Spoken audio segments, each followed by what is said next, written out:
Good morning, friend. It is a lazy Saturday morning and Josh just left to go pick up our bees.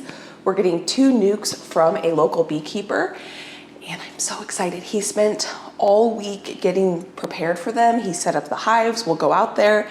I don't really know what to expect. He's nervous. I'm nervous. It's going to be fun adventure that we are embarking on, beekeeping.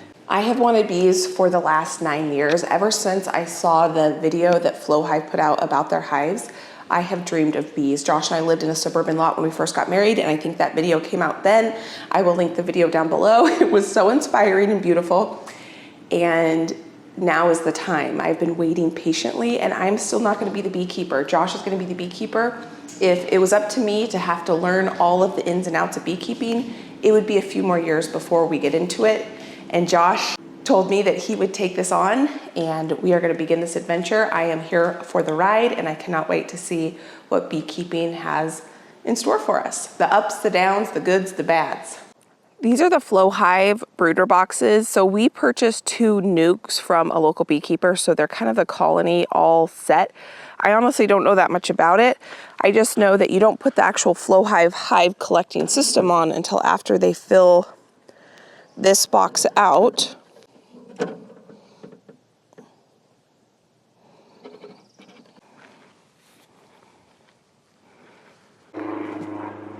Here they are. Those are really fancy boxes. Well, so I'm gonna take the bees and put them next to where they'll be sitting. And I'm gonna leave them there for a day or so for them to acclimate to that area. Okay. And once they know where they are. Can they get in and out of this box? As soon as I open it? that open. Okay. They can, yeah. How many bees are in there? I have no idea. Haven't seen it yet. I can hear them though. Oh yeah.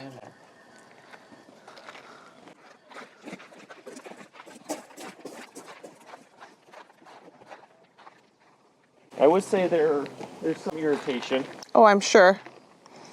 I think I'm actually gonna just take this whole thing off. Okay. And put this on top of there. I'm gonna put this on top of there. On here like this. That's what he recommended. There. Look at the other one. It smells like honey. Does it? Yeah. That's good. You can feel it vibrating. Can you? So Josh is saying he can feel it vibrating. Which is kind of weird. What Josh is carrying right now are 2 nukes. So we purchased 2 nukes from a local beekeeper, and basically what a nuke is, it is a mini beehive. It has all the components of a larger beehive, just at a smaller scale. So when Josh was doing his research on becoming a beekeeper, he found that if you can find a local beekeeper in your area who is selling nukes, you are more likely to have higher success and a healthier colony than mail ordering bees. So that is what he was able to do. So what he's doing is these nuke boxes are completely sealed because he obviously had to travel in the truck with them and you don't want them flying in and out.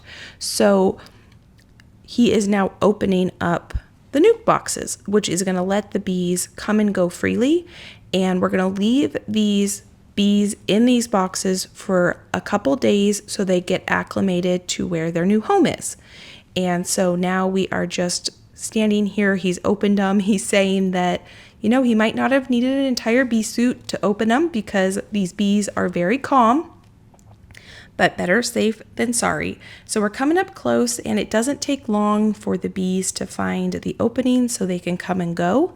Now, we did pick up these bees really early on this Saturday morning, and you want to open up the nukes as soon as possible when you get them settled where they're going to be so that they don't overheat in that box. So here they come.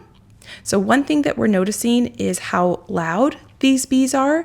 They kind of have this hum to them. I've never experienced a beehive this close up, and the smell of honey that is exuding from this box was pretty surprising to me. So now we're going to let these hives, these nuke boxes, sit here for a couple days. We don't want them to sit for very long because these beehive or this bee colony is going to start to expand and grow very, very quickly. And so we want to make sure that once they get acclimated to their new home, we transfer them into their permanent home, which is the flow hive boxes that we bought online. So here they are, pretty exciting. And just like that, we are official bee owners. Now these are going to eventually home the bees, but Josh said that all they need to do is sit here for a few days, acclimate, learn that this is where they're home, they can come and go, and then we will put them in their new home, and I will take you along for that journey. Now, Josh did a bunch of research, so he is officially the beekeeper. I am the supportive spouse. But what he said from his research is that it is best if you can find a local beekeeper to purchase your nukes from. Typically, the hives will end up being healthier and stronger hives than if you mail order them in. Now, I haven't done any research, so I don't know if finding a local beekeeper everywhere in the States or wherever you might want to be a beekeeper is possible, but we are members of our local bee community, and that is how he was able to find these bees. So they're just going to sit here until we rehome them in their flow hive. I will link the flow hive video that I saw many, many years ago that was the inspiration for this adventure we are on. Hi, sweetheart. Look at that. If you want to get inspired as well. Happy Saturday. My garden tour just went out, and so many of you guys had recommendations on what I should do in the areas where the old garden beds are from the previous owner, around where the bees are. And so many of you said I should plant clover and flowers, and I thought flowers was the perfect idea. So I'm just going through my flower box, and I am going to mix a bunch of flower seeds together that I've had for a long time, maybe ones that are a couple years old. And we're gonna do chaos wildflower garden planting, and we're just gonna see what happens. Oh, see, like even this. Some of these are too long of a growing time, so I'm not gonna plant those, but things like marigolds and zinnias, and I don't know, let's see what we can find in here. The reason I decided to go with flowers and not clover, even though those were the two biggest recommendations, is because I have a ton of flower seeds and I have no clover seeds. And a bunch of these seeds were seeds that have just been sitting in this box for a couple years. And so I would rather go ahead and get those in the ground and growing than sitting in this box. And I really wanted to go ahead and get those dirt patches covered with something as quick as possible. So this is what I have put together. I have a ton of duplicate zinnias because last year I on accident put 2 in my cart instead of 1. So what I'm gonna do is I'm gonna mix all of these together. These are zinnias, we have marigolds, sunflowers, a bunch of straw flowers. Here we have some daisies that I got from the Dollar Tree. We have some flower seeds that were gifts. We've got some scabiosa that I never got planted, some more zinnias, and just a wildflower mix. I have this jar that has straw flower seeds that I had saved from last year. So I figured this jar is going to be the perfect jar to mix all these seeds together.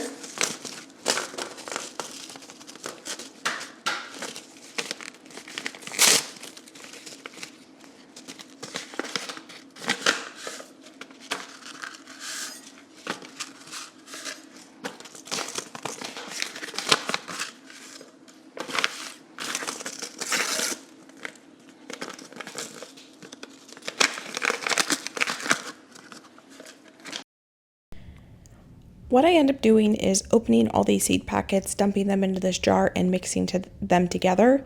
Now, I way overseed, which you will see these dirt patches that were the previous owner's garden beds, but there's a couple reasons I did that. One of the reasons I'm overseeding is because some of these seed packets are a few years old, if not 4 years old, and so I'm assuming that some of the seed probably isn't good anymore.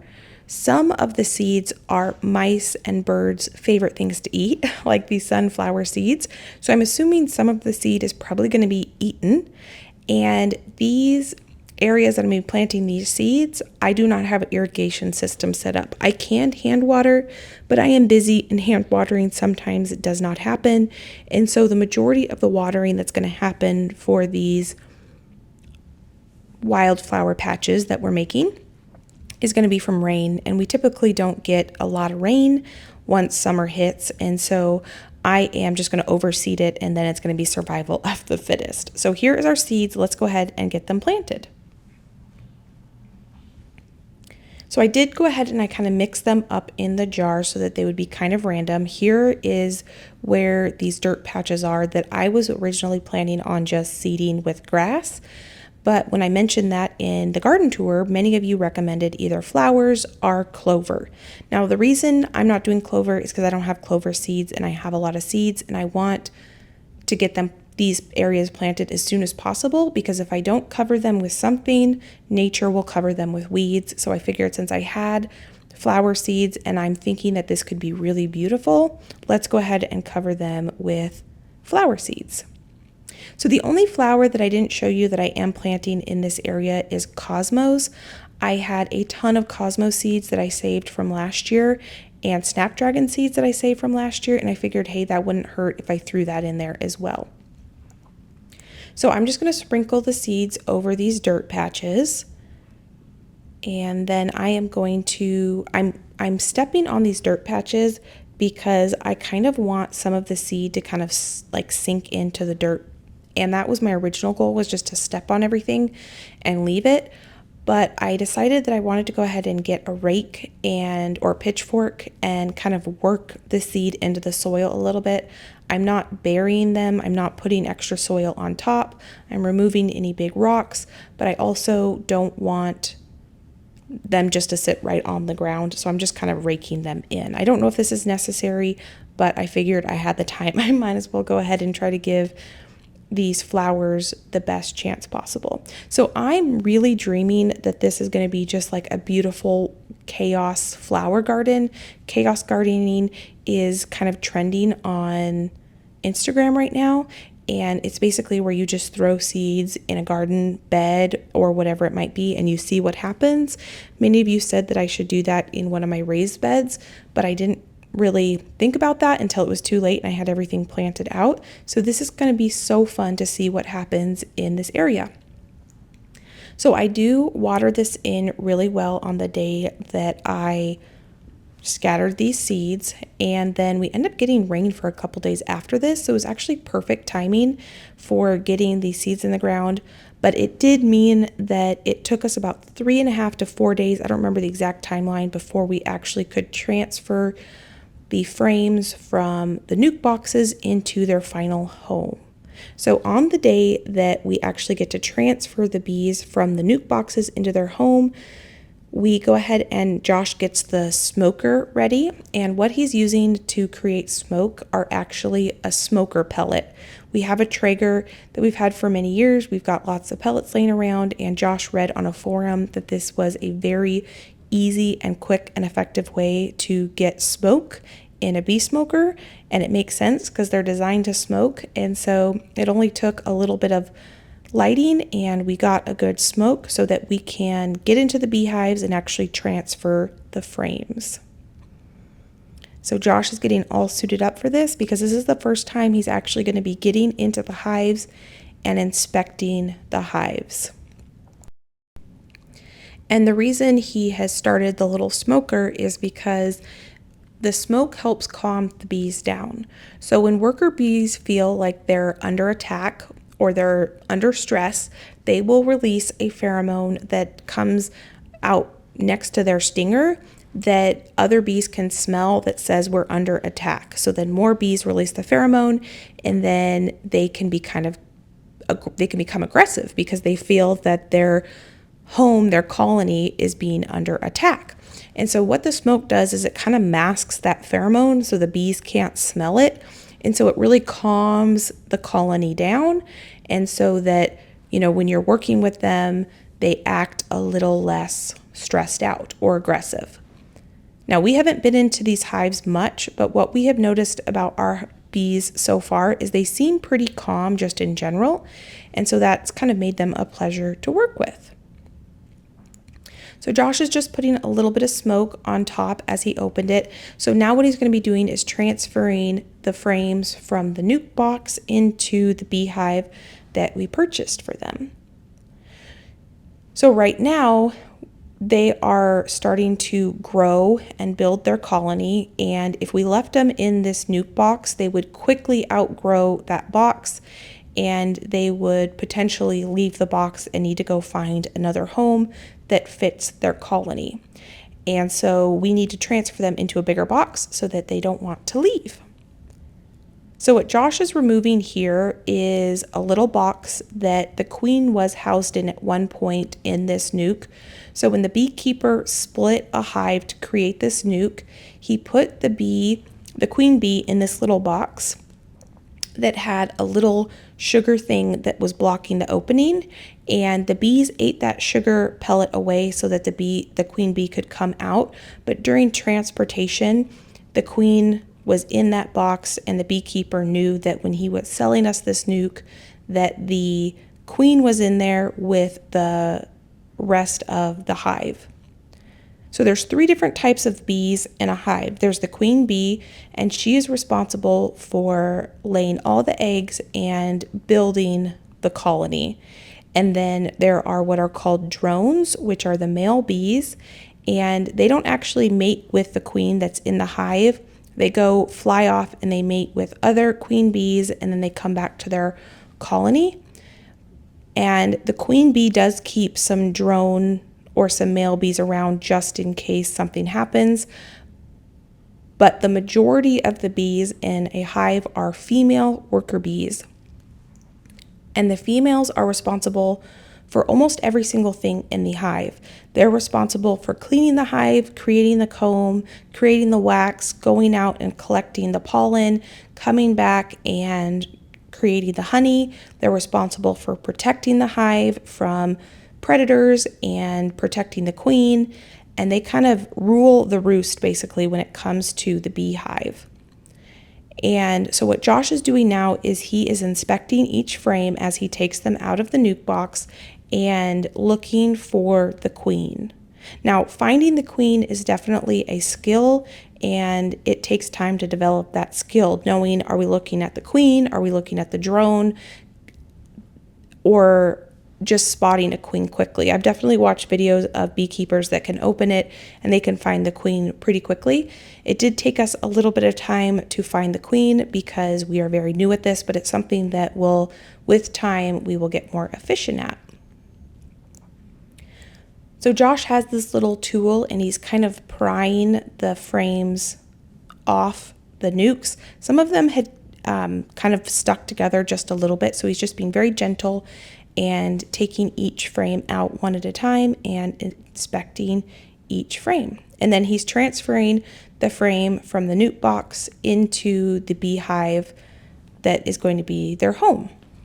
And you can see that Josh put in a few more frames because these bees are in grow their hive mode. And so we need to put in some more frames so as the hive grows, they have more frames to build out. So if we left these bees in that nuke box for any length of time, then what could potentially happen is they could outgrow that box and they would leave and go find a new home, which is definitely something we didn't want. And so as soon as we had a clear day after we got them, we went ahead and transferred them into their permanent home. Now that Josh has all the frames in the hive box, he is going to put the cap on it and he's going to put a brick over that hole. What that hole is for is if you need to feed your bees. Sometimes for different reasons, hives need to be fed, and that hole is for feeding the bees. But at this point, this hive is now done. All the bees are transferred into the new hive box. He put the lid on it, and those are good to go. Those two have just been hanging out. Thankfully, they haven't stung me yet. So I don't want them to die. Seems like maybe there's some there again because it's kind of sticking.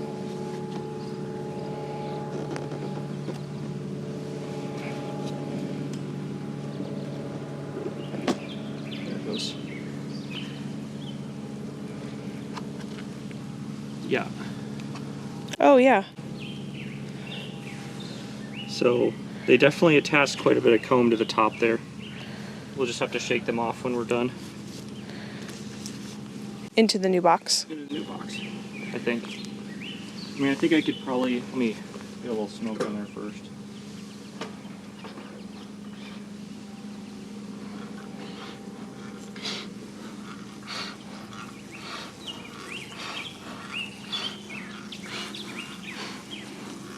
It's pretty incredible how quickly that works. Yeah. Yeah, and the Traeger pellets work great. I mean, they're designed to smoke, so it's a pretty good setup, I think. Yeah. My only recommendation would do maybe an apple wood or something, because mesquite's a little bit aggressive smelling. Alright.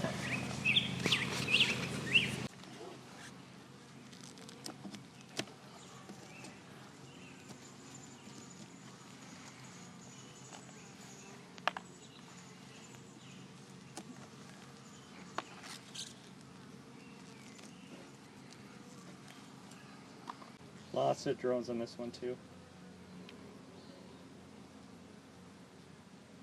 Go over here. Oh, yeah. Look way down there. That's a chain of bees down there. And as I pull further, like, did you see the chain Oh, at yeah. the very bottom? Yeah. Oh, there. This hive definitely had started to build out the comb more than the previous hive, so we were really glad we were able to get to transferring these bees on this day. So the first hive is officially done, and now Josh is working on the second one. And we just wanted to let you know that if you guys have any tips or tricks for a new beekeeper, if you are an experienced beekeeper out there and you have some advice for us, we are more than willing to hear that advice and take that advice because we are so new to this. We are, like I mentioned earlier, members of our local bee community, and we have some bee friends that are local, which has been a huge help. And then Josh has found some bee forums and some YouTube channels that have been really helpful as well. So again, with this hive, Josh is inspecting each of the frames as he transfers them from the nuke box into the permanent hive. Now, what we're going to let the bees do is fill out the frames that Josh put in these hives that have nothing on them yet. And then we will eventually put another box on the top and so on and so forth. But for now, this was, the biggest goal of the day was transferring them from the nuke boxes into the hives and getting them all situated, and we're just going to let them hang out here until we inspect them again. And again, Josh is putting a brick over top of that hole because that is a feeder hole. He doesn't want the bees going up into the roof of the hive and starting to build out any comb or anything up there. We want to keep the bees down in the main box. And we were a little concerned if the bees would figure out how to come and go from the hive, but as you can see here, it did not take but a couple minutes, and bees started using the opening at the bottom of the hive, and they were coming and going without a problem. It has been probably has it been a week since It's been about a week. It's been about a week since we went ahead and put them in their home, and they seem to be doing really, really well. They're super active. Josh just came out here. He wanted to take a look and just see how they're doing. They seem happy, very, very active, and we're really excited about that. And I'm not seeing any sprouts yet. I hand watered this and it's rained. So at least every day it has gotten watered. I am not seeing any sort of major sprouts. I do see oh, you know what? That right there actually might be something I planted. There's some little tiny sprouts right there. So this is the one that I may have started. Maybe that one too. I'm seeing little sprouts, but I don't know if those are what I planted or if those are weeds that are popping up. These are definitely weeds.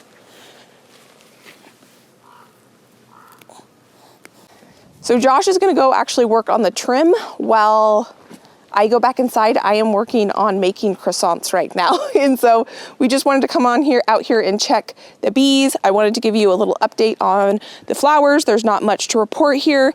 And I just want to thank you for taking time out of your day to join us on this new adventure of becoming beekeepers. Josh is really the beekeeper, and I really am excited that he's willing to take this on so that potentially in the future we can have honey.